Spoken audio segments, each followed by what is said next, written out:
Interviews with the best in their fields, teaching you how to excel in careers that don't require traditional college.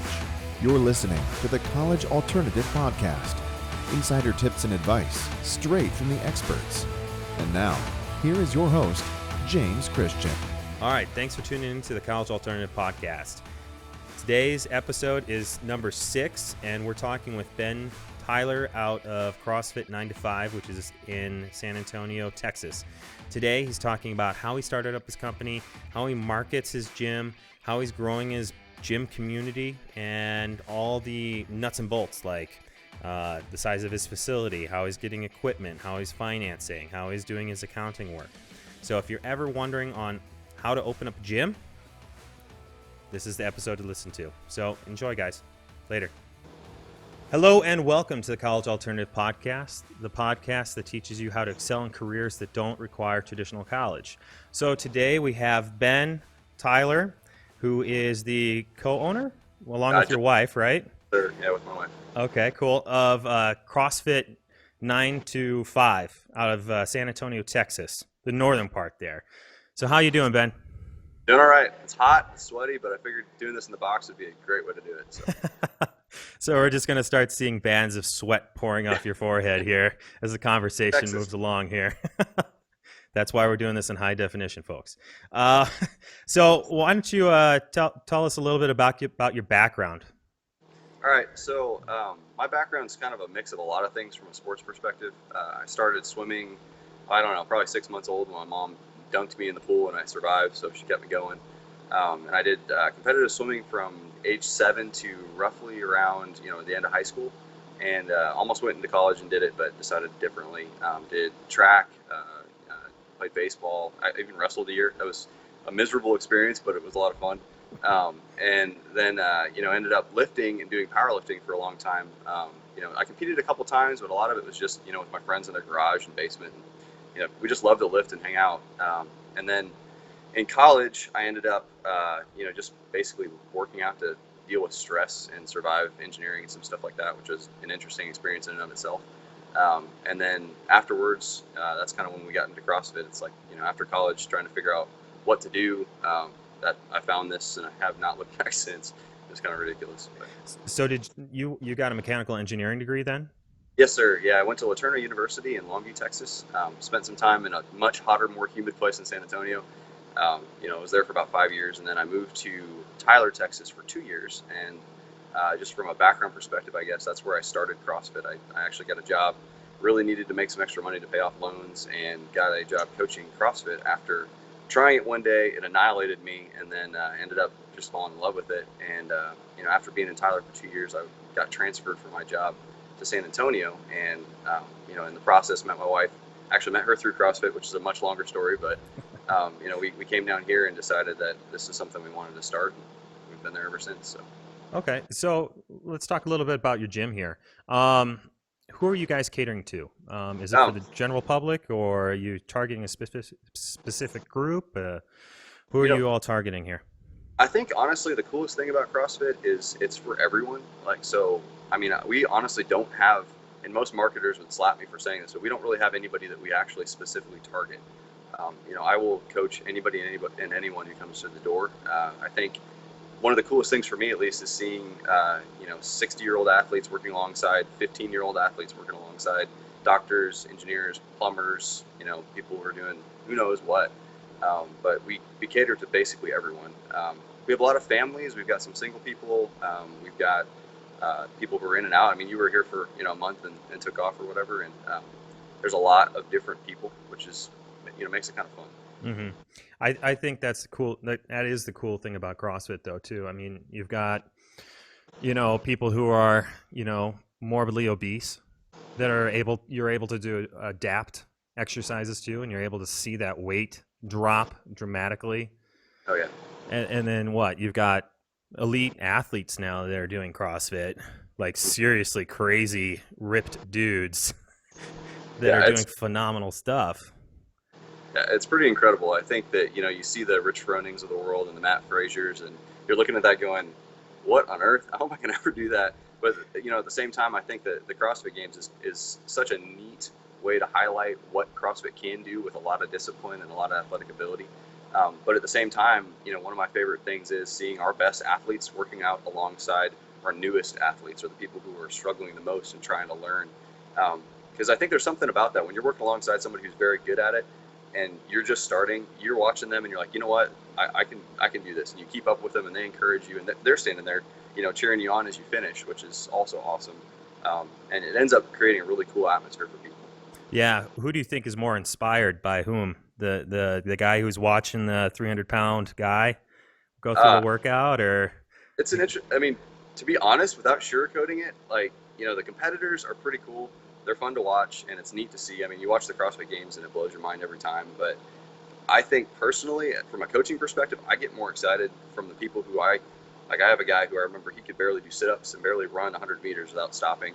And then now it's, he's got an almost 400-pound deadlift, and he can run a mile without stopping, no problem whatsoever.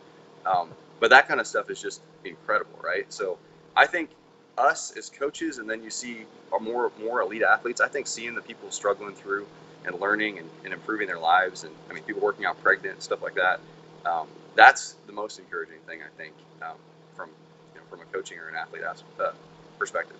Yeah, and I think clients can kind of sort of figure that out too. Which coach is actually there to really help them out, and which coach is there just to make cash. Yeah, agree, very much so. Yeah, I think if any of you guys are thinking about starting up a gym, whether it's CrossFit or anything else, I mean, you really need to be understanding what you're there for. Oh yeah. I personally don't think that very many gyms are successful when they just focus on the money side of it. I think that comes with time, obviously, from running a well-run business. But I think that, you'll ask some question about marketing later, I think.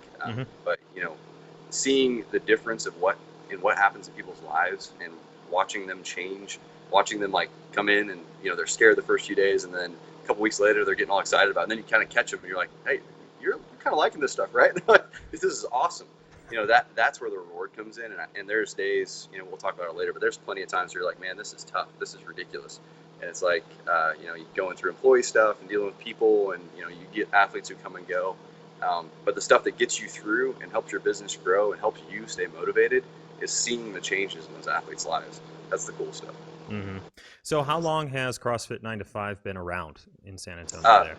Just over 4 years. We started in my garage, unaffiliated. We didn't, we weren't charging anybody anything, but we were just working out in the garage. I think we moved to San Antonio in November of 2011, and, kind of worked out and played around with the idea, and then ended up affiliating, I believe it was July 2012. So we're just over our 4-year birthday a few months ago. And then how many did you start out with in your garage? How many people are you able to fit in there? I think when I started, we had two. We had a friend of mine who moved here, a friend that I worked with, and then we were just starting a new division in our company. So as people were kind of filtering in from other areas that we knew, we kind of grew in the garage. I think we probably had 7 or 8 people working out with us before we decided to start it and try. So our neighbors thought we were nuts, dude. I mean, we were running around the neighborhood looking like we were about to die, trying to breathe. And I was doing power cleans on my driveway, and every time I dropped it, the driveway's kind of hollow, so it'd shake the whole ground around us. And we have a lot of retired military around us, so they were just kind of like, "What are you guys doing?" but whatever. It was awesome. That's pretty awesome. I always kind of wonder what the people are thinking when they drive past me working out in my garage or something like that. I don't know. You're just suffering and trying to survive, and it's awesome. So you started out with 2, and then grew to 7 or 8 before you decided, hey, this might be going someplace. And then how many clients do you currently have now? We're around 110. Okay. And so, the cool thing, I'll talk about this later too, I guess, but, we've grown slowly but steadily. And I think that, I've watched a lot of other gyms that have grown super fast, but then a year later they're out of business. It's kind of an interesting. Really? Yeah, I mean, a lot of people take on a lot of overhead, right? So you'll try to grow way too fast, buy all this equipment, get in debt, and then you end up, having a rough couple months or something, and then you end up going under, right? So we took the opposite approach of just saying, we're going to grow slowly, steadily, and it's been cool, it's been a blessing, but we've added each year consecutively and just continued to grow, and we've got some people who've been with us literally since the yard in the garage, which is pretty cool. That is really cool. So, it's neat.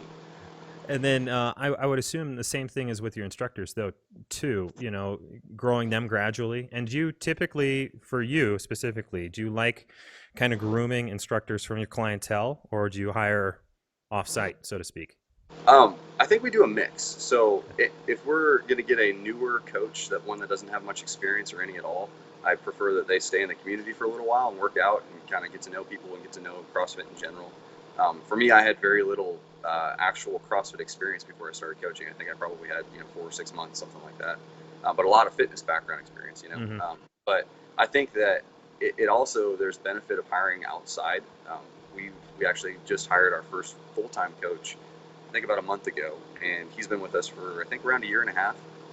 But he came from another gym in Austin, Texas, and he coached there almost full time for a couple years. And so getting him into our community, you have to interview well, right? Spend time to get to know people, because that can turn into a crazy thing if you don't. But their ideas, I think, they'll come in with a completely different perspective, and they're like, have you guys thought about this, and what about this? And there's a lot of conflict in a good way. It's not a bad thing. It's hey, what do you think about this? Or I think we can do this better. And I think that way you are continuing to get new ideas in. I think if you always hire from the inside, nobody's seen anything else, right? So they're not going to be able to help you grow as much. That's interesting. And not only that, but let's say they've got maybe a skill set in powerlifting that you guys maybe don't teach, or a gym doesn't teach. Yep. And Absolutely. yeah, they're able to build on that skill, that strength. Yeah, that's interesting, because I thought maybe, I don't know, probably good and bad points to hiring within and hiring outside. But that's typically what you do, is try to hire from the outside, at least full-time. We mix it. Probably Oh, okay. Yeah, because the inside is good because you got people that they're athletes that they'll get to know the community very well, so people know them, and they'll see them really striving to get better and striving to learn, and you can kind of see the coach coming out inside of them as they're helping other athletes, even not. And they really help you keep the community that you've tried to grow and the atmosphere that you tried to grow. And I guess that goes back to a cultural thing, right? We've really tried to keep a very encouraging culture where everybody's gets personalized attention and they all enjoy working out with each other. But the outside coaches give you something different, where they're able to bring different ideas from like a coaching standpoint or a business standpoint. So it's a good mix, I think, because the thing that I would worry about from hiring all outside coaches is having to fight to keep your culture, right? Oh, You can get coaches that are from a extremely competitive gym where the competitors are everything, or you can go to one where it's a very, very scaled, newer, beginners type gym where it's all about the beginners, right? And I don't think either one of those things is a good thing. I think a balance is better. Yeah. Okay. That's a really good point, actually. So I know there are a number of gyms, CrossFit gyms in San Antonio, and in Austin, and within commuting distance and everything like that. How have you set yourself apart from all of these other CrossFit gyms in San Antonio? Well, I think that's a really good point, because there are a ton of gyms. Like it's amazing. Every time I'm driving around, hey, there's another gym. I haven't even heard of this one. Yeah. One thing that I think that we've done that's really kind of seems strange is we've honestly ignored most of the other CrossFit gyms in town and just done our own thing. And some people would say that from a marketing perspective, that might not be the brightest, because if they're doing other things that are, more attractive than what we are. But what I found is, from a level of stress, not worrying about what other people are doing and just focusing on your community and growing the athletes you have has been probably one of the best things that I've chosen to do, right? And there's plenty of other gyms. There's some huge gyms around here, with 200-300 athletes, I'm sure. But I think that for us, if I'm trying to copy someone else, I don't know how I'm going to make a unique atmosphere here, right?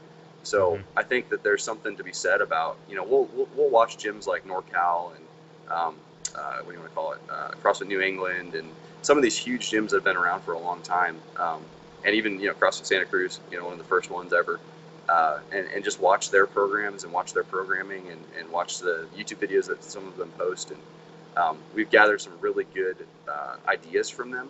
But I don't specifically say, oh man, I got to keep up with this gym, or I got to beat this other gym. I think that I have seen that in some owners, just across the years, even back in Tailor and stuff, where you can get a very competitive spirit between people, right? And I think that honestly, the CrossFit community, yes, it's a business, so you do need to protect your business and you need to be smart about how you do things. But I think one of the most fun things is being able to talk with other owners or hang out with other owners, and there's no animosity. There's nothing there. It's just, hey, dude, we all love CrossFit. We're trying to build a business. This is awesome. Let's share ideas. I'm even to this last weekend. It was pretty cool. We did a competition with another box in town that Evan, our coach that we just hired here full time a little bit ago, he used to work there, right? And so he came up here to work for us because we were able to offer a little more hours or something, I think, and I think they moved. So, but anyways, their community came up here and worked out with us, and we had a competition, box versus box.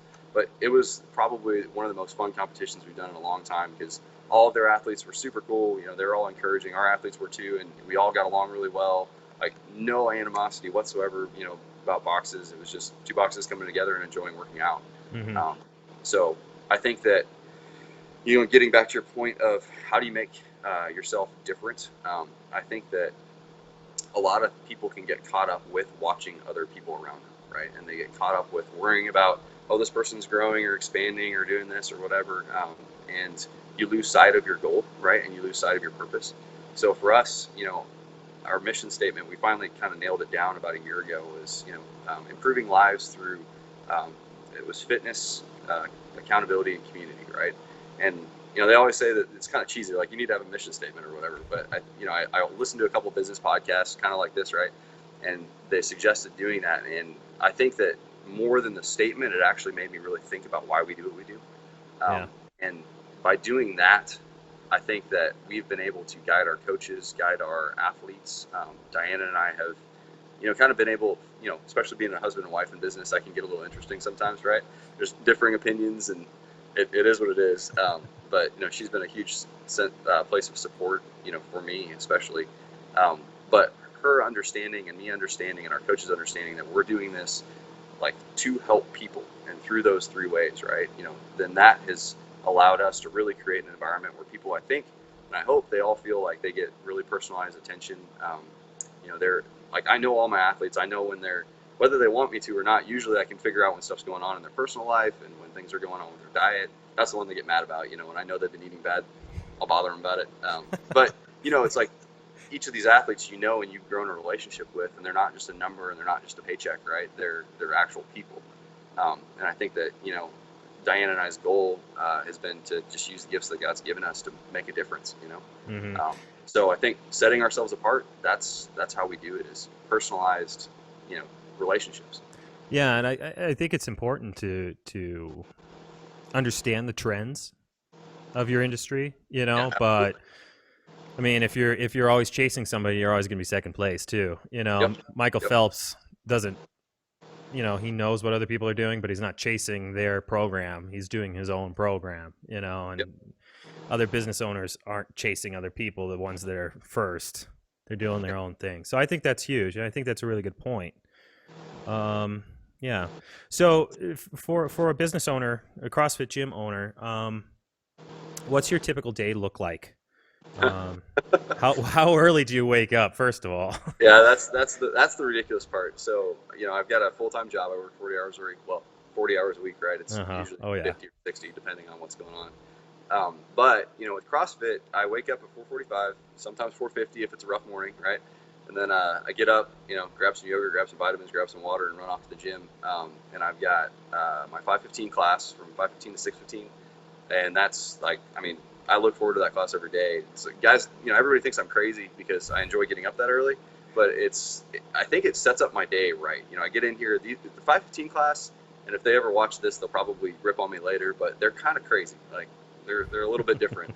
I'm with them too, but I think they're half asleep. Oh yeah, you're half asleep. They walk in and I'll do some sort of crazy warm up, and they're just looking at me like I'm gonna hurt you later, but I'll do this right now. But anyways, they've got a great attitude. They come in, they work hard, and they're a different type of people, which I really enjoy. So get to coach that class, and by the time I get done, go home, shower, and head to work, I'm already up and ready and rolling. So what's kind of cool is, for work, it's actually allowed me to be better there because I'm awake and I'm going, and everybody else is walking in, trying to drink coffee and figure out what's going on. But I'm able to actually get a lot done. But anyways, I work all day. Till about 5:30, depending on the day and whether I'm going to work out that evening or not. And then I try to hit the 5:45 class with the athletes because that, from what I've found, I try not to do my own thing if I can. I really try to work out in the classes unless I'm just stuck and I have to squeeze in a workout and I got to knock it out. But that's been awesome too, because then I get to get coached, which is something that if you're going to start a CrossFit gym, it's very hard to let go and let yourself just be in the class, be an athlete, trust your coaches, and actually learn something. So I've been trying to do that, and that's been great for me. But I'll take the class, and then I usually coach the 6:45 class after that. So I'll coach from 6:45 to 7:45, and that's a totally different animal of a class. Everybody's after work, and some of them are loopy, and the other ones are just, they're ready to go. So that's a good one. But then I'll coach that and spend some time cleaning up the gym before I go home, and then I've got about 2 hours from 8 to 10, and that's Diana time, and I spend time with her, eat dinner, and catch up, and then try to get ready for bed, start over the next day. So. Yeah. Wow. That sounds like a lot of work. And it sounds like during the middle of the day you're doing regular business stuff. You're doing marketing, Yes. You're doing paperwork, all the stuff that businesses need.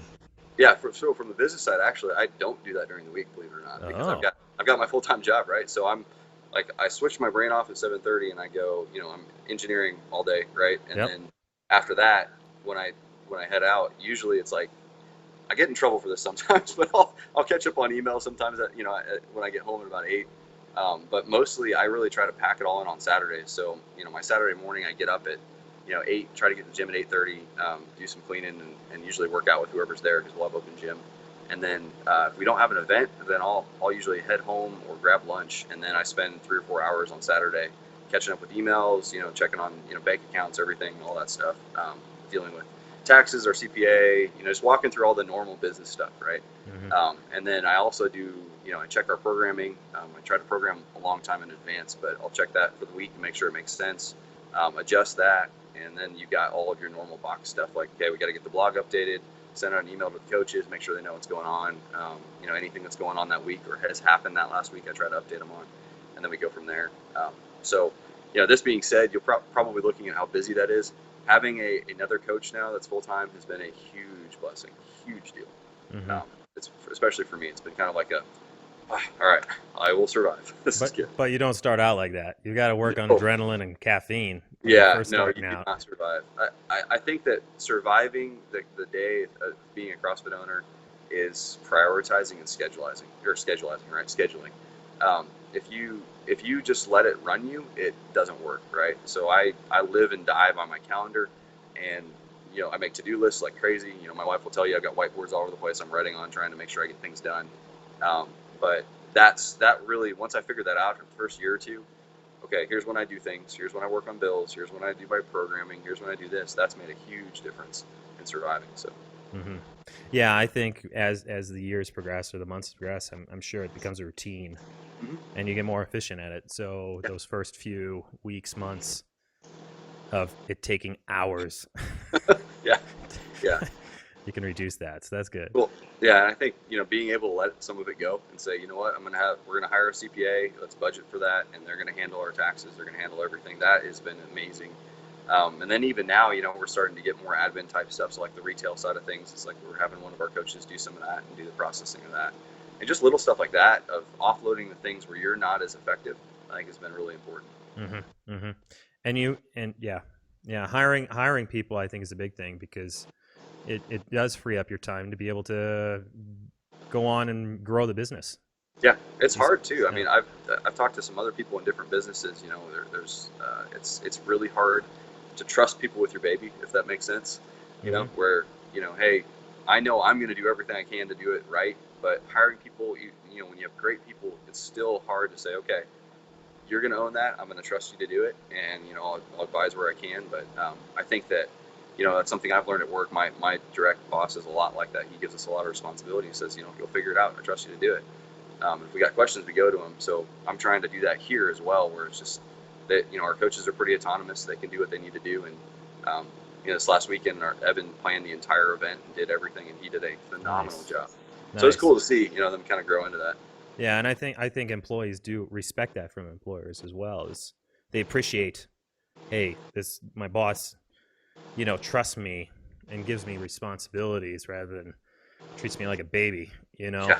I think employees hate that. Yeah. There's nothing worse than being micromanaged. Mm-hmm. Nothing worse. Yeah. So,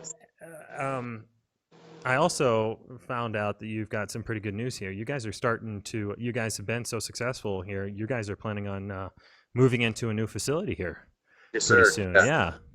Yeah, it's been it's not as easy as it sounds, but it's been a process, man. We started looking about 3 years ago, and San Antonio. I mean, so this is a whole nother thing, but San Antonio leasing the market is insane. I mean, I've seen some gyms accept 7 to 10 grand a month in rent, and they're gone very quickly, right? Holy crap. So Wow. I mean, but it's crazy, right? Back in I think Tyler in Nebraska, where I grew up, the lease spaces are a lot cheaper than that, but San Antonio is very expensive. So, we kind of realized that after starting our first location and going, it's probably going to make more sense to build something.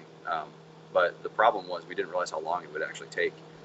So, we started looking for land. We found a couple spots. They got bought, and then we found a few that made sense, but they were, in the millions of dollars for an acre.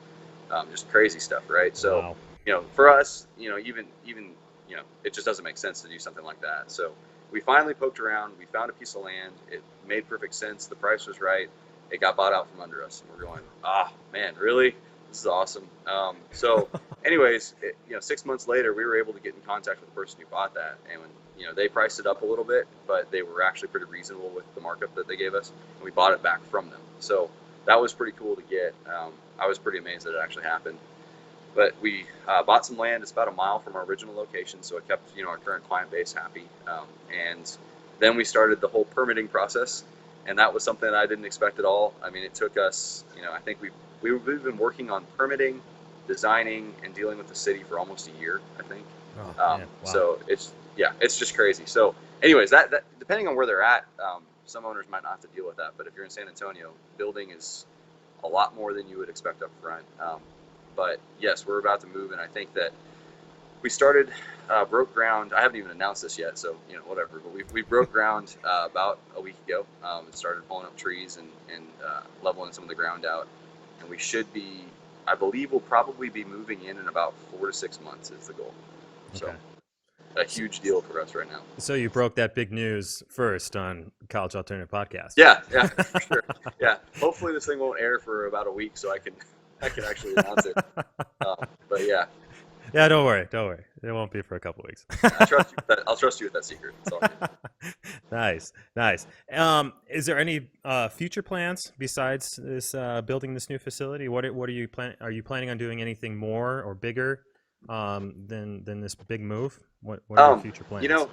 I think it's a good question, and it's something that I think about and have kind of discussed a lot. But I think that where we are right now, it's kind of I think moving into that new location and just getting a home is going to be a huge deal for us. And just saying, this is where we're going to be.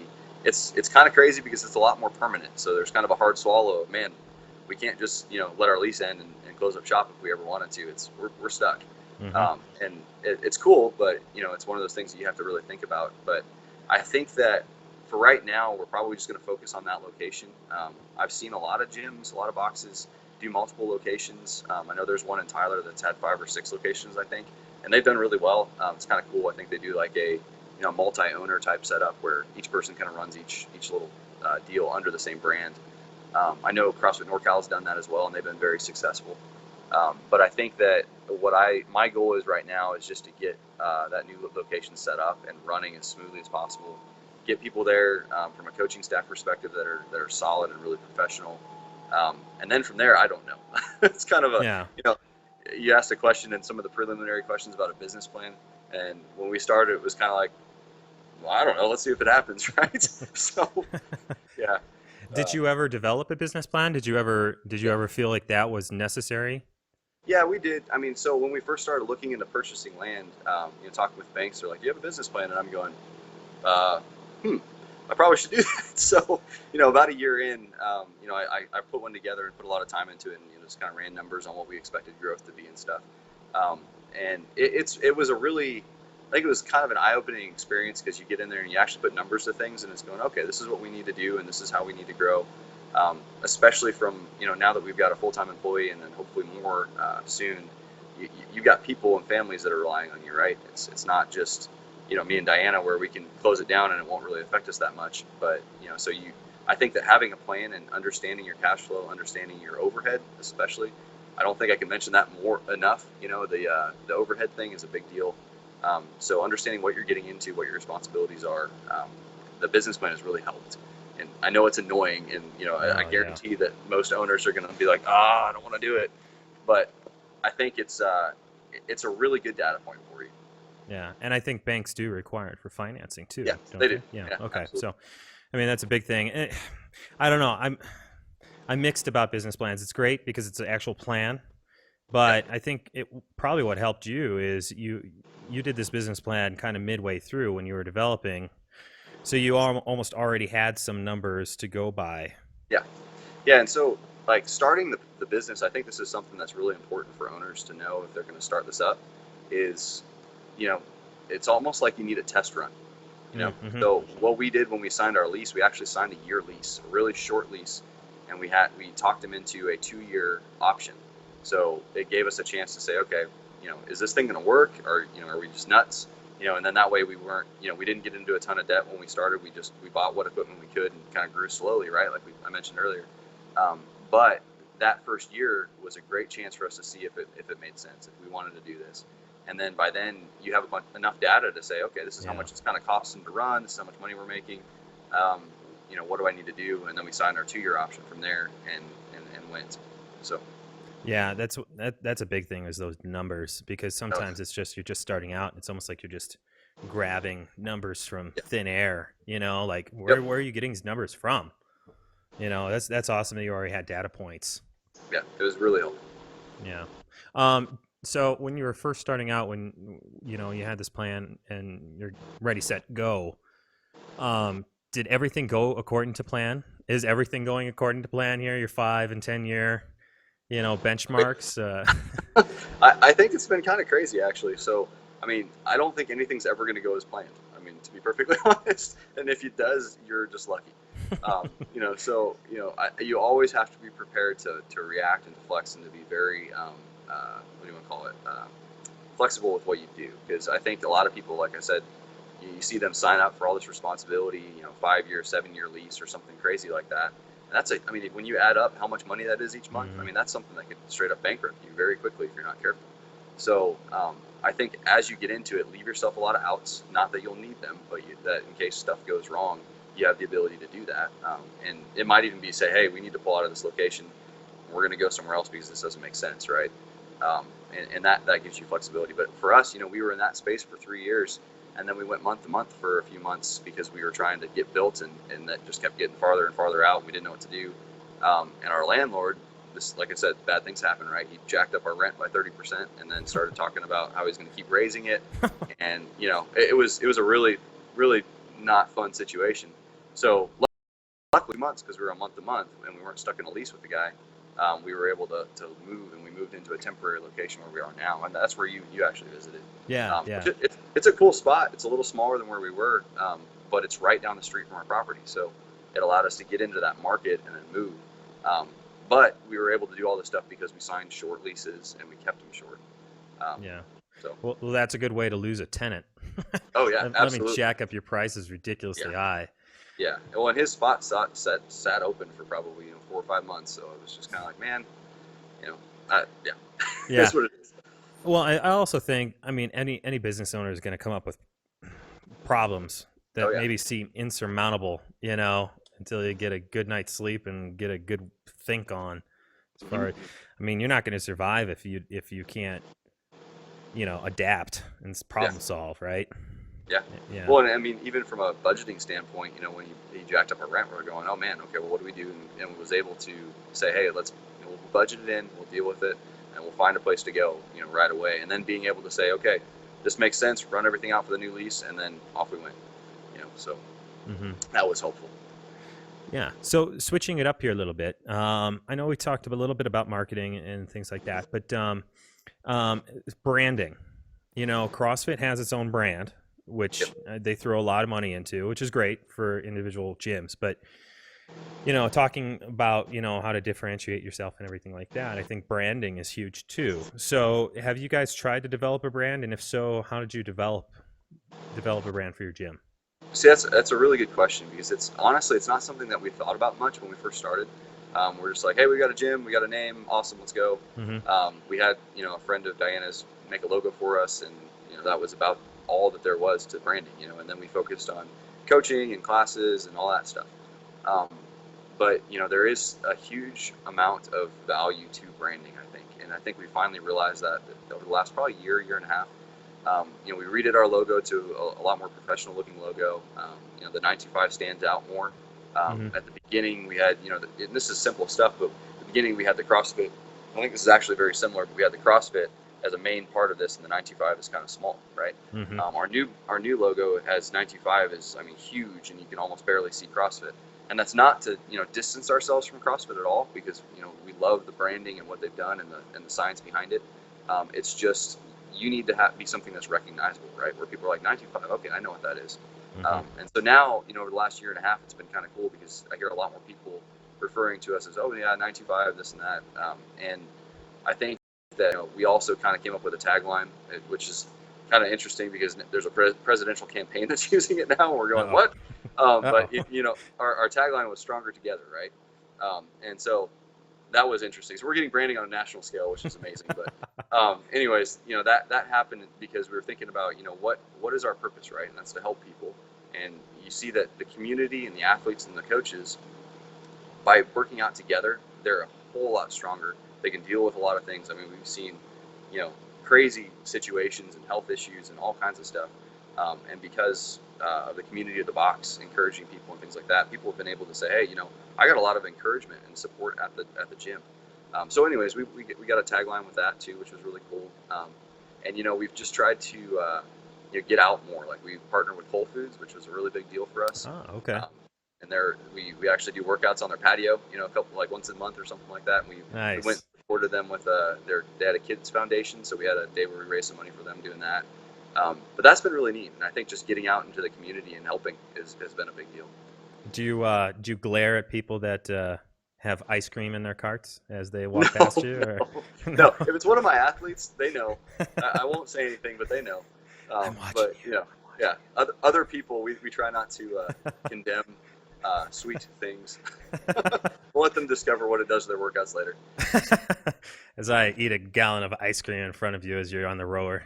Yeah, I know. Yeah, no, it's yeah.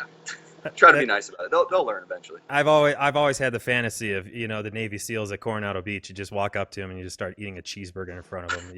As they're that might not end well. I might get jumped pretty quick. Yeah.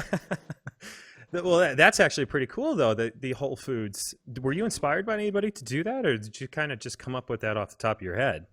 I think actually I did. I saw a poster on Instagram a couple years back of a nutrition class that somebody did at Whole Foods, somewhere, I don't know, what state or whatever. But, it was cool because they'd done some really good advertising on it, and it was really well and professionally put together. But, the thing that was interesting is marketing, we'll get there, it is an unknown beast that I'm still trying to understand. But, we just figured, hey, let's go talk to them. So I met with their marketing director in San Antonio, and they're like, man, we've had some people do workouts, but really haven't had too great of, partners and stuff. So I'm like, well, what do we need to do? I think that we'd love to do it. So, we've done a lot of stuff to we get out there and do a family-oriented, just fun work. And it helps them, kind of promote fitness. And we talked about nutrition quite a few times and, promoting organic and, trying to eat well, which Whole Foods obviously does that really well. And then I think that, just getting out there and helping them with their charities and stuff. I mean, that's close to our heart too, right? If that's going to help people, we can help them help people. That's awesome. That's what we want to do. Yeah. I've always been, when I was out there in Texas, I was pretty impressed about how health orientated the community was in San Antonio. Certain places are healthy and certain places are definitely not, but it was pretty impressive. A lot of people, were at the gyms and obviously are running, outside, and it's pretty neat. Yeah, the runners are a little crazy in the 100-degree heat, but it is what it is. You occasionally have to scrape them off the pavement, but that's okay. So, we're kind of drifting into marketing here too. I think that's also important is trying new things, like your Whole Foods. But marketing is also a tricky beast because it probably could eat up your entire budget if you really wanted it to. Or if you, or if you allowed it to, right? Yeah, marketing is one of those things that is, it's really interesting. And I honestly, going into it, have no idea how to do it, did not have a clue, So, I mean, we were going into it going, well, we've got a logo and a sign, cool, right? It was very difficult. So, you research things, and there's you'll get calls and voicemails from people, hey, if you pay us, $500 a month, we'll do this, or $1,000 a month. And it's like, okay, and then there's, honestly, it's kind of crazy, but there's all these business, how to run a CrossFit business things, I can't even remember what the names are, but there's a lot of people where you go pay them, $4 or $5 grand for a weekend, and they tell you how to run your business. And you see that a lot in the normal business world too, right? Where it's people that are speaking. And I think that there can be value in that. There's been people that I've watched in the Affiliate Owners Forum who've gone to a few of those, and they've really seemed to have done very well. But for me, I just couldn't stomach spending $3 or $4 grand going to listen to somebody when I could read a lot of books or read some, articles on it. But what we've done from a trial and error standpoint is, we tried the whole, put up signs and flyers. The flyer thing does not work. I don't care who tells you that it does. Vistaprint will try to get you to buy them, but it doesn't work very well. But what I've found is the best marketing you have is your athletes, that's not a not as in you're using them as marketing, but it's like, I remember when I was just coaching, and I enjoyed CrossFit so much, I was talking to everybody about it. I was bothering people at work that when they saw me, they're like, dude, go away, because I just loved CrossFit. It was fun to talk about. So, what we found is probably 80% of our growth is from, mouth to mouth, or word of mouth, excuse me. And, it's to the point where everybody talks about CrossFit, and some people just ignore them, but eventually they're like, this person's really seeing good results, and they're always talking about it. I might as well go try it. That's half the time. Half what I hear when people come in, like, how did you hear about this? Well, this person was talking about it all the time. I'm like, I might as well at least go see what they're talking about, which was cool. And then you had some people who were like, I've watched them get really awesome results, and I want that too. So show me how, right? The other more traditional marketing routes, like Facebook and Google, Instagram, Twitter, stuff like that. I think social media is really powerful. We use our Facebook and Twitter and Instagram more for our current athletes. So we'll post, quotes and encouraging things, pictures of them and stuff like that, quite a bit. So it's not specifically targeted to new athletes. But I will say that I think that Facebook ads have actually worked fairly well. Just because you can target San Antonio and say, okay, hey, I know that this is my market, and do something simple, and it's not super expensive. You can spend maybe $100 or $200 a month, and it'll 11 or 12,000 people will see it. So that's pretty cool. And we've actually you have seen results off Facebook. Yeah, we have, and Okay. I've had people who've come in and said, yeah, I saw your ad on Facebook, and I thought I'd come over. And okay, cool. Google is questionable. I have had a few people that have found us, but I really don't know how much boosting search results and things like that has helped. I don't have a hard number on that one. And that one's way more expensive. So personally, I think Facebook's a better route to go. Even though it's annoying to pay them for ads, it does work pretty well. Mm-hmm. Yeah, I've kind of had the same results too as Google ads. Yeah. I don't know. I have no idea. Yeah, but the Facebook definitely, and that's interesting too. Is the people so CrossFitters do have a reputation of talking about CrossFit. Yep. How can you tell when somebody's doing CrossFit is they tell you. Oh yeah. But I think that's not a bad thing. I think if they're excited about fitness. If they've never worked out for the past 10 years and suddenly they're excited again, who am I to, question that? And I'm seeing results. Yeah. That's awesome. There's a lot worse things you could be doing, with your life than doing CrossFit. That's for freaking sure. Yeah, I agree. It's cool to see. I mean, we do talk about it a lot, but Yeah, well, and there's also, that additional, maybe not pressure, but, as a CrossFit owner, you have to then produce results for your community as well, as a marketing. Well, and that's actually something that's interesting.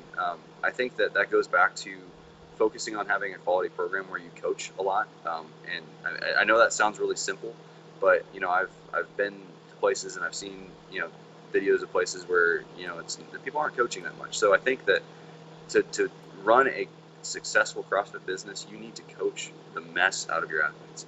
I mean, you've been here. We will bother you about your form Mm-hmm. regularly, right? And it's not in a hey, your form stinks. It's a hey, you can do this a little bit better. If you get you get your heels in this point and your knees out, etc., whatever. We're going to be able to help. And I think that one of the other things that you can market well in CrossFit, because YouTube has kind of done us a disservice in this, is having athletes that aren't injured, that are enjoying the results, right? And they're like, man, I learned so much, right? Yeah. Well, the whole injury thing. I mean, if you're Mm-hmm. pushing, and you're actually trying to PR and you're trying to push yourself, you're going to get, every sport has injuries, not just CrossFit, Well, yeah, but I think so far we've had very, very, very few. I think probably one injury that I would say was kind of serious, and it was really kind of from a comedy of errors and not wise decisions. We'll put it that way. Yeah, People. no, I'm just saying, hey, if you're gonna work out, you might tweak a muscle every once in a while. Oh yeah, and that's okay. Yeah, that's like any sport, things like that. But the cool thing is, if you get in and you have a coach that tells you, hey, I know that you've got this going on from tennis or whatever it is. So instead of doing this overhead stuff, we're gonna just stay here in this front rack, or we're gonna only work on your legs today or this week. That's, I think, where you get a lot out of it, and that markets itself well too, right? Where athletes are like, yeah, I've had knee issues, and my coach showed me how to help rehab those. Sweet, right? That's awesome. That is awesome. Being able to adapt your techniques, that's cool. Yeah. So again, talking about your community, how were you able to develop a community from individuals? It's a strange thing. CrossFit is a very weird. It's hard to describe, honestly. But the coolest thing I think with CrossFit is you have a very diverse amount of people, right? So you've got, like I said, I've got attorneys, I've got plumbers, I've got people from every, who knows what kind of background, firefighters, EMS type people. But the neat thing is when you sweat and you work super hard together, and you get done with that workout and you beat it, you accomplished it, the bond that creates is something I have not seen, except for maybe in team sports. Back when we're when you're on a baseball team or on a swim team or something like that, you end up getting to know each other pretty well. But with CrossFit, I think you cross that pain threshold so far that you create friendships with people you never thought you would.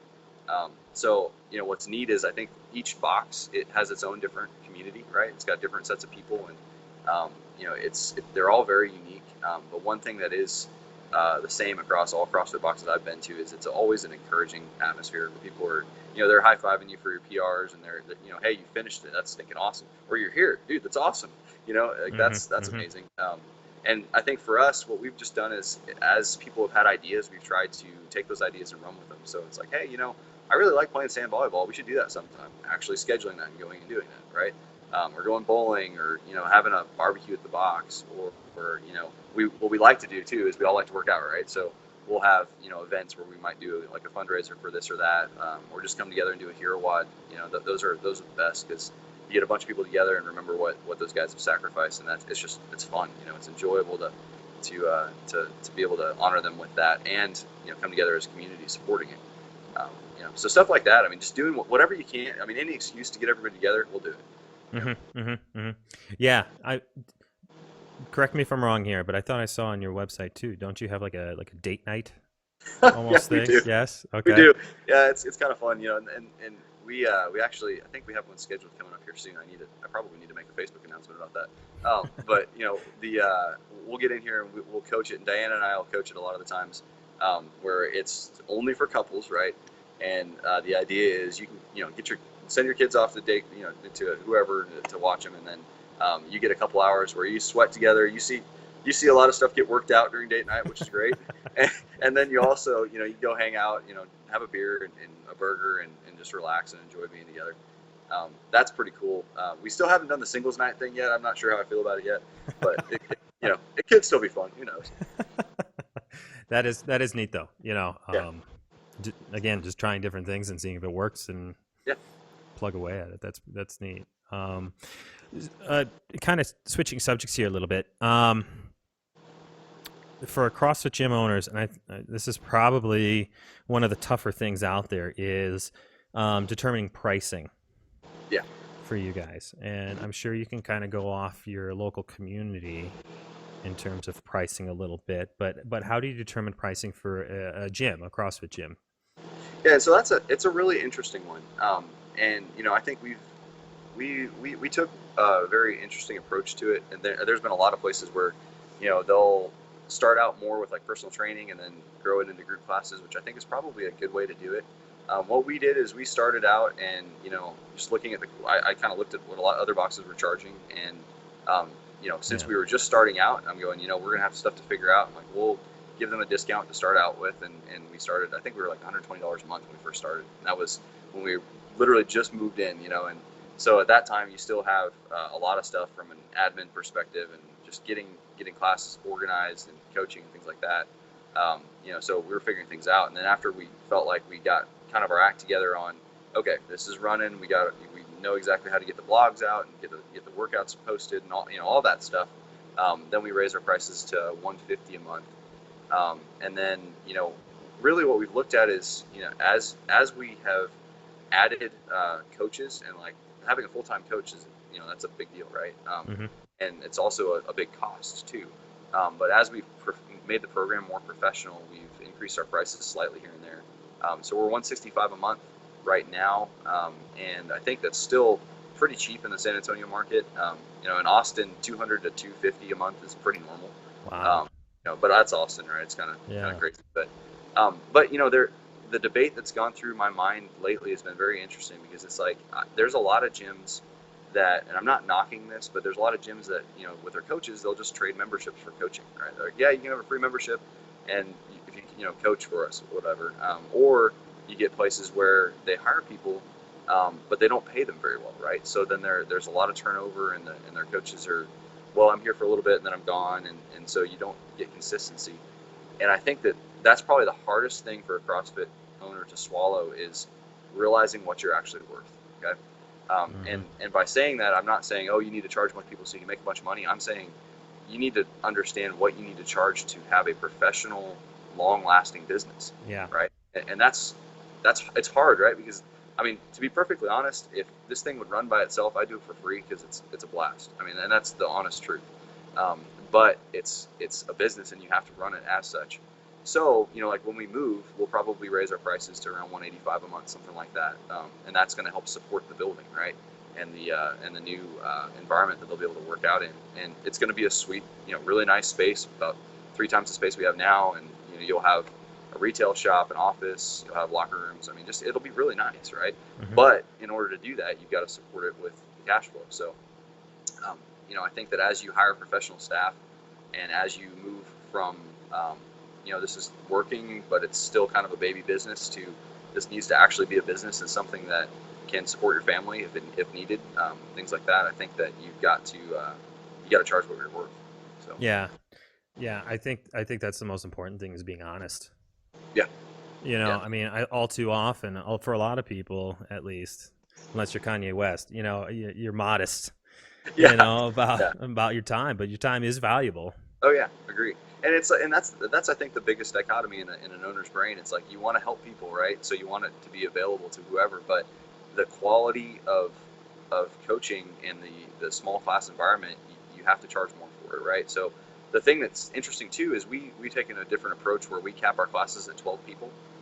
My 515, I let 15 come, just because I've been coaching for a long time, and they're like I said, they're a weird group, right, in a good way. So they're all on it. They're going to be there. They listen, they pay attention, they get things done. The afternoons are a little bit crazier, because we'll have some younger athletes and things like that too, just to make sure we're paying attention to. So we try to keep it to 12 people per class. And through that, they get a ton of coaching, a ton of one-on-one. Like I know what people are doing. I can watch them, and I'm like, man, she's having a rough day. I'm gonna go. You can go talk with them for a little bit while you're coaching everybody else. And I mean, that's cool. I've seen some other places where it's like you have 30 people in a class and one coach, and I'm going, you're herding cats. How on earth are you coaching anyone? But you've got 30 people, and so they may have 200 athletes in the program. Charging $120 a month, right? But they're not getting the quality that I think a CrossFit program needs. But it's a balance, right? You kind of have to choose the direction you want to go.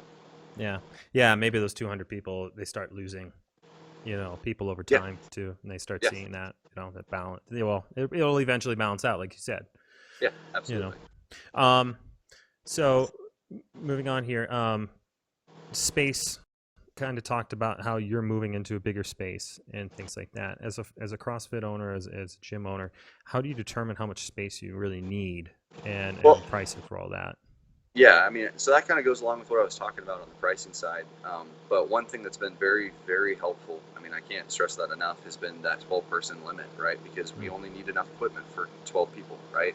And we need enough space for 12 people. So you're able to efficiently run classes where you've got enough room for people to move around and be safe and everything.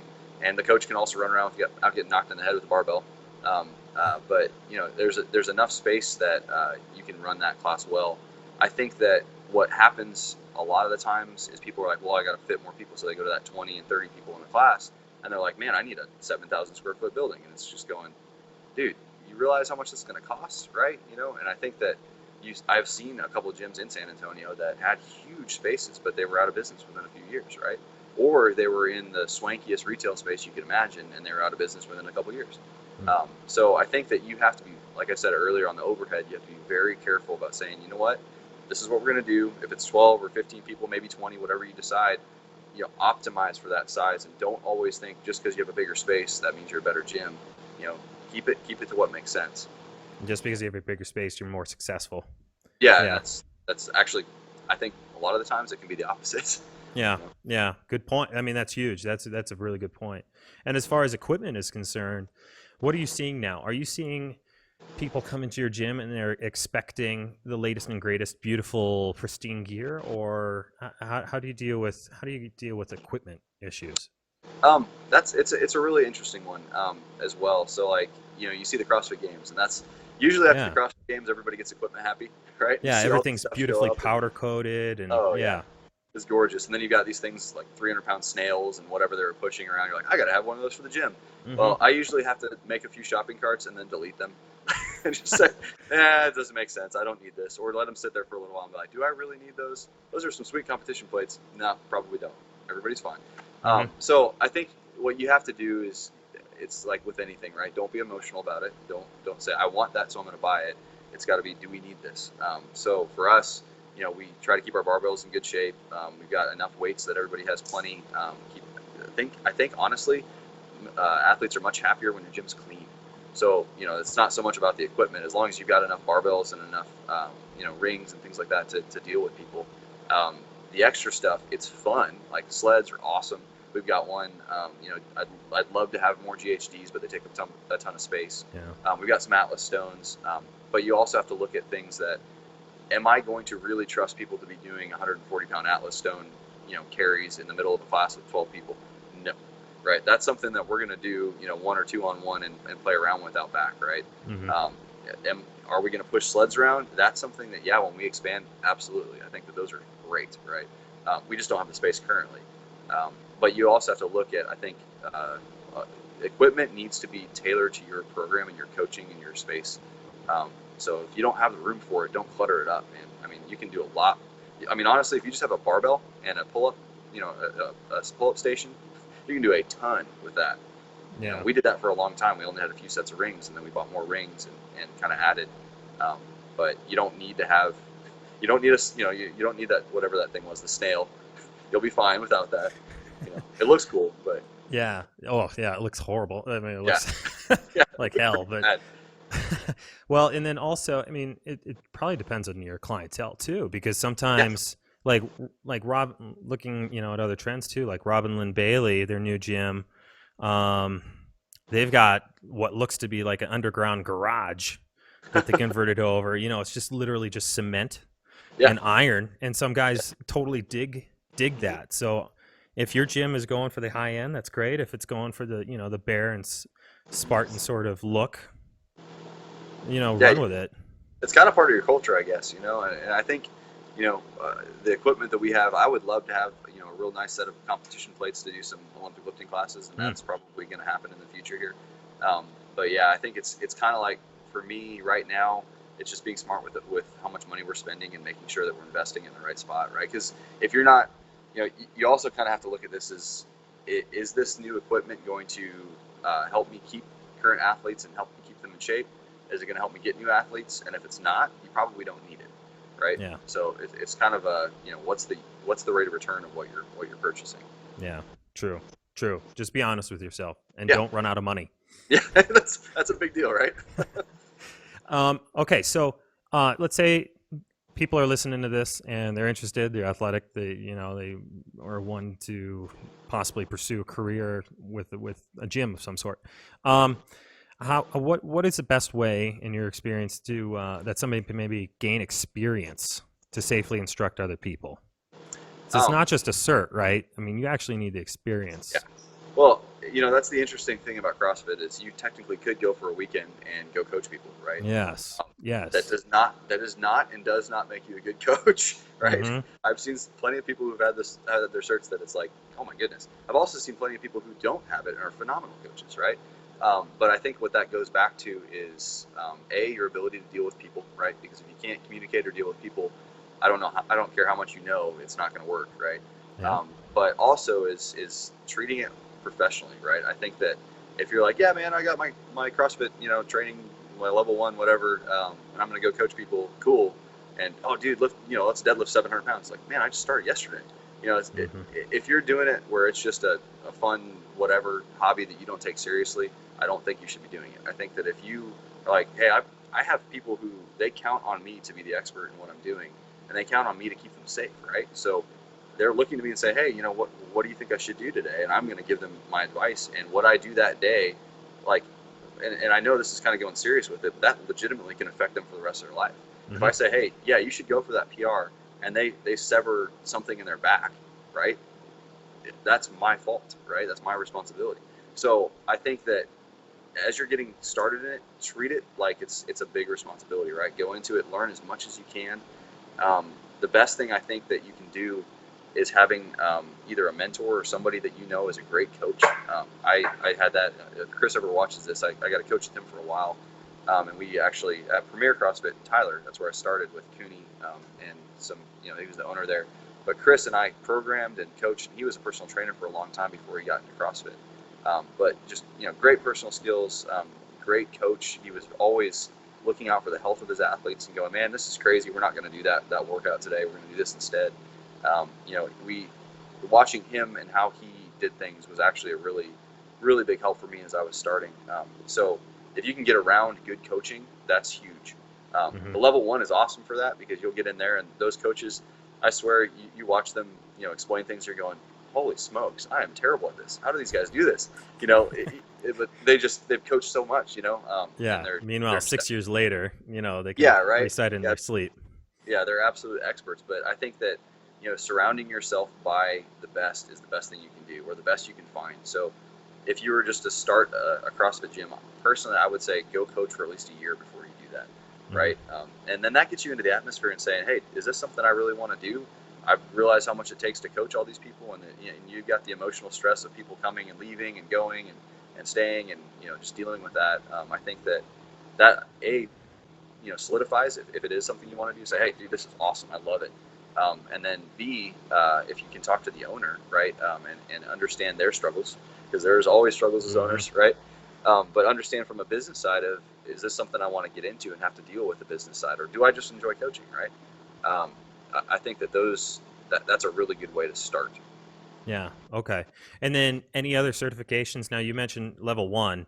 I know there's a level 2 CrossFit, and there's a couple other different certifications out there too. Yeah, there's a level 1. There's level 2. Those courses were awesome. I took both of those. The level 2 was great because it was a very humbling experience, right? You go in, and they talk specifically about coaching, and they'll actually watch you coach, and they give you feedback, and the feedback is honest. So it's like, this was terrible. You can do this to make this better, or hey, that was great. We really liked how you did this, and you get to watch each coach at the course go through that and get that feedback. So that was really useful.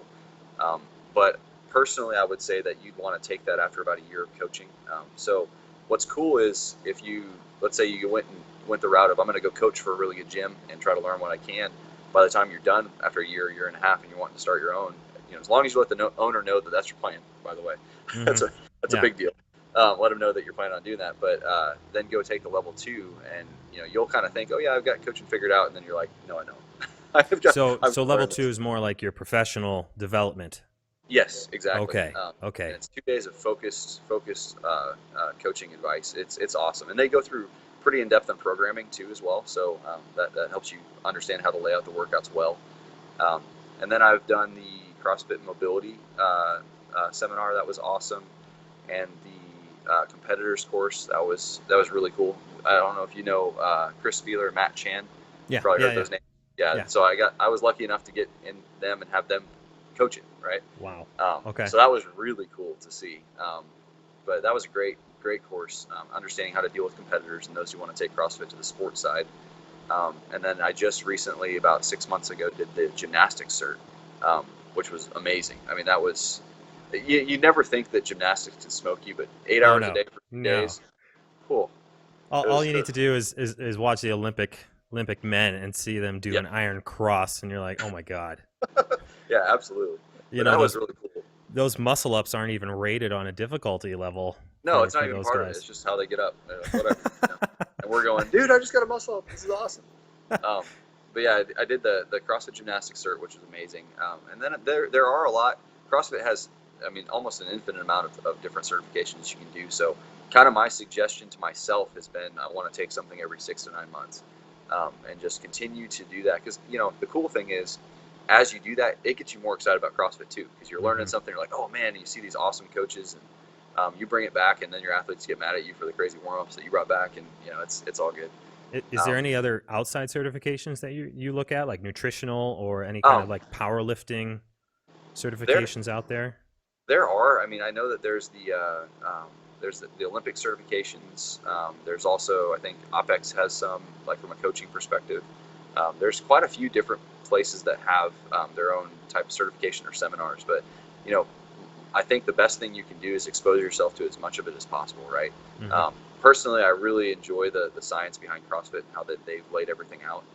But I think that getting different perspectives, like OPEX and stuff, where they've kind of taken CrossFit and adjusted it to their own opinions, which it seems to be working really well. But at the same time, just seeing why they do what they do, it's kind of cool to see a different take on stuff. Yeah, it rounds you out. Yeah, exactly. Yep. And I've also often heard that being a CrossFit coach is almost like you almost have to be a nutritional expert too, because that's what everybody just constantly asks you about, is what I should be eating. Yeah, well, and not being a nutritionist, we can't give them actual plans of here's what you can eat, but we can give them good suggestions and guidance. But I think that nutrition is one thing that when I first started, that was something where I've never really struggled that much from a nutritional standpoint. It's not something I've had to deal with, but I realized really quickly as we got into it, man, I need to learn how to help these people with this. So I think that now, after a couple years, especially the last 2, we've really focused on learning, what's going on with nutrition, and why things work. And CrossFit's done well with, they really push the zone diet and try to help you understand why paleo makes sense. We don't push it super hard, but there's a lot of different things from a hormonal standpoint, from just like your macros, from protein, carbs, and fat, and understanding how those interact with your body. I think that there's a huge amount of value in that for your athletes. So if I were to understand that earlier, it would have been a lot better. But I figured that out lately. So, but pick up knowledge in that area, though. Yeah, absolutely. I mean, I think reading as much as you can there, even if it's just articles, that you find online, as long as they've got sources. I've got some friends that it's got to have sources, got to have a study behind it. But if it does, you can learn a lot that way. Mm-hmm. And then is the CrossFit brand, the CrossFit Corporation, do they push out any business training to you guys ever, or like a professional development, not just coaching professional development, but like gym business? Yeah. So I would say not really. They do have some really, really good videos, like where Coach Glassman gets on there and talks about business and running a business and how the culture of your business. And I think Ben Bergeron is another one that has some things on here's what it means to actually be a good coach and a good affiliate owner and create a good community. There's a lot of stuff that I think I've learned from like my wife listens to Tim Ferriss and those guys all the time, and just different people. So I think as a business owner, I would not look just to CrossFit for how to do it. I would look at many different places from as many different experts as you can, and understanding how to do it. But those old videos and the things that they've been posting lately, from Glassman have been really neat to see. Because I mean, he's been incredibly successful with it, right? He started with a Yeah. couple personal training clients and now has a multi-million-dollar, franchise. But I think that what his emphasis is like I talked about earlier, is it's a relationship business. So, you know, really, I mean, these people that you train, you get to know them much more than you'd ever think you would. And I think that being able to connect with them on a personal level and really help them understand that they mean a ton to you. That is how you build your business, I think. Yeah. Okay. So CrossFit Corporation, and CrossFit as a whole, does support you, at least in some aspect, in terms of kind of lending you a hand in terms of guidelines. But Yeah, I this mean, is kind of an optimal way to sort of start out and yeah, move I mean, on. and they're not going to give you a specific business plan or anything, but they'll give you some great suggestions from, here's what we do. And the thing too, that they're, like you mentioned earlier, they spend a ton of money on marketing. And that's been really helpful because a lot of people see CrossFit as this crazy thing that's really hard and I can never do it, right? Mm-hmm. And they actually just, I think probably 3 or 4 months ago, created a Facebook page. You can find it. It's the CrossFit Affiliates page. But they posted all these videos that are just awesome. I mean, it's about stuff that's like the stuff that fires me up, like, an 80-year-old that through CrossFit is able to tie her shoes again. I mean, that's Yeah. ridiculous and awesome. But they'll highlight people like that and just show that, hey, anybody can do it. And they do the crazy CrossFit Games ads too. But they've done really well to help us reach people. You got to get the abs and the pecs and the Yeah, biceps. right. Yeah. No, I think that's huge though too. Is the 80-year-old. I think I read a study about that's the one thing that determines how long you live is your leg strength. Really? Being able to get out of bed is the biggest thing that'll keep you alive. I've had a Yeah. hospital bed. Once you get into that hospital bed, when you're that old, you're not leaving it again. So if you've got the leg strength through squats or mobility, that keeps you living, especially at that age. So Oh that's yeah, kinda well, cool. and that's like the neat thing. You see a lot of people that CrossFit may not like the first few months might not even be that much about them getting fitter in the normal sense of the word of lifting more. It's like, dude, we got to get you to squat. Let's figure Mhm. this out. Yeah, Or lift your arms get the overhead. hips, get the hips Yeah. working. Yeah. And then you're talking before, so CrossFit does support you, but you're also supporting CrossFit too. So you're also paying them a fee, Yep. correct? Yeah, Okay. and it's kind of minimal. I think we pay like $3,000 a year to them for Oh, the it's affiliate. not that Yeah, bad. it's not bad at all. There are some where they started it was like $500 a year. I think like CrossFit Central and some of those And first they're ones. grandfathered in at that Yeah, price forever. yeah, and that is Wow. cool. They don't raise it on you or anything. They keep it there. But it's kind of one of those that I don't know where that'll end up going, but there is something to be said about getting in early. You never know what they can end up doing. Hmm. But I think that it is interesting how CrossFit's taken a semi hands-off approach with the affiliates. They say, here's the science. We'll give you as much information on the science and coaching and teaching and the movements as possible, and then it's up to you to run a good business. Hmm. And they don't. I mean, they literally don't get in your. As long as you've got your insurance and the right. I mean, they'll make sure that you're protected, right? And that's a requirement of being an affiliate. But from there, they really let the cream kind of rise to the top. So you'll see a lot of people that start and they go out of business, and then over time, there's the ones that have stuck around for a long time. And then you're talking, there are a lot of gyms out there, not only in San Antonio but around the nation. So I guess you could look at that as increased competition, but at the same time, I could see it being a good thing too. Yeah, absolutely. You're kind of playing off each other a little bit, right? In terms of Yeah, competition. I think that my personal opinion is the more the better. I think that's awesome. I mean, CrossFit is one of those things that it's just in our short experience, we've seen things happen that we're just going, oh my goodness, God's just used it in amazing ways, and people have just been able to change their life. I mean, it's awesome. So I think the more people that can do it, the better. The only thing that I personally am kind of annoyed with sometimes is when you get places where the coaches don't take it seriously and they're just trying to make money, right? Mm-hmm. And you end up with hurt athletes. You end up with people like, I can't do CrossFit because they hurt me, and da da da da. And, yeah, so it's that part of it kind of stinks. But the nice thing is they don't last very long. So they'll be there and they'll be gone, and then people come to your gym or another. There's a lot of great gyms in San Antonio, and they'll be like, man, this is totally different, Mm-hmm. right? So you've got the people who treat it professionally and realize they have a responsibility to their athletes, and then that just makes the whole brand much better. Yeah, you're almost doing damage control for a little while, but it's almost Yeah. nice being able to show them yeah, be like, hey, what this it is the truly way it is. should be. Yeah, exactly. Yeah. Okay, cool. Okay, well, that's good to know. And then, is there anything else people should know before starting up a CrossFit gym that you think that we haven't really touched on? It's kind of I think the fun of it, honestly, has been a lot of trial and error. As we were joking before this about all the mistakes we've made, right? But I think, as a business owner, and especially just starting your own thing, you're going to make mistakes. So I think that prepping yourself for that and having friends and family that support you and say, hey, I'm about to do something crazy, just FYI. Yeah. So, just be there for me when I need it, right? And for us, just being able to rely on God to protect us and take care of us has been awesome. But, I think one of the things that you can do is don't get in debt. That's a huge one, right? You see, you see people they have sweet equipment like we talked about earlier, like super, super nice, but then, the affiliate owners forum on Facebook has been great because you get to see a lot of people, doing really cool stuff, and some of them going, dude, don't do this. This is a terrible idea, but, they're like, yeah, I just got 30 grand in debt on my credit card to start my business. And I'm going, holy cow, dude, what are you going to do, right? Start in your garage, man.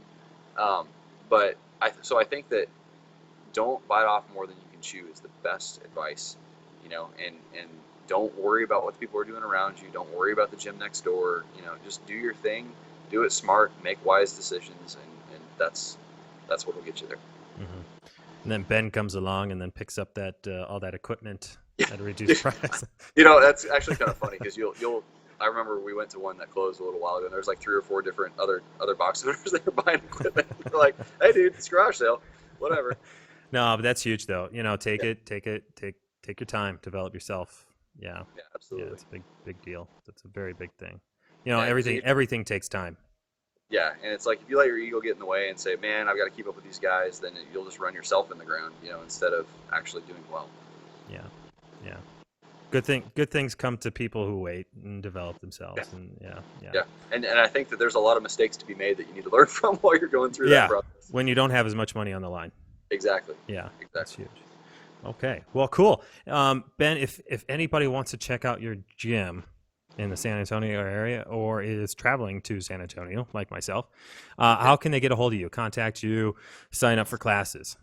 I think it's info@crossfit925.com. And you just shoot us an email and we'll be happy to have you. All of our drop-ins are free if you CrossFit elsewhere because we figure you pay enough there, you might as well get here. Plus, the cool thing is that, another aside, having you guys, like I remember when you stopped in and having different athletes come in, the feedback we get from y'all is awesome. It's very helpful. So. Okay, cool. Well, I'm very excited about your business. I'm very excited that you're growing and developing. You guys, you really have developed an awesome community, and I'm glad to see that you're being rewarded for that, monetarily and growing and just everything. So that's awesome. So. Well, I hope it's been useful. Like it's kind of like this is cool because if we can help a few people get their business off the ground or improve it, that's awesome. That's our goal. Okay. Well, again, thanks, Ben, for joining us and taking the time. So seriously, thank you for doing that. Absolutely. Okay. Well, folks, again, if you guys want to contact Ben, he's at CrossFit 9 to 5 in San Antonio, Texas. So check him out. He runs a great gym. Stop by, check it out, see if you like it, and sign up. It'll change your life. So good job, guys. So I hope you liked the interview with Ben Tailor out of CrossFit 9 to 5, based out of San Antonio, Texas. This was, again, the episode that you need to listen to if you wanted to ever start up your own, or thinking about starting up your own CrossFit gym. Talking about financing, talking about infrastructure, equipment, gym location, space. But again, if you like what you heard, click that like button, subscribe to the channel, and until next time, till next week, have fun, guys. Later.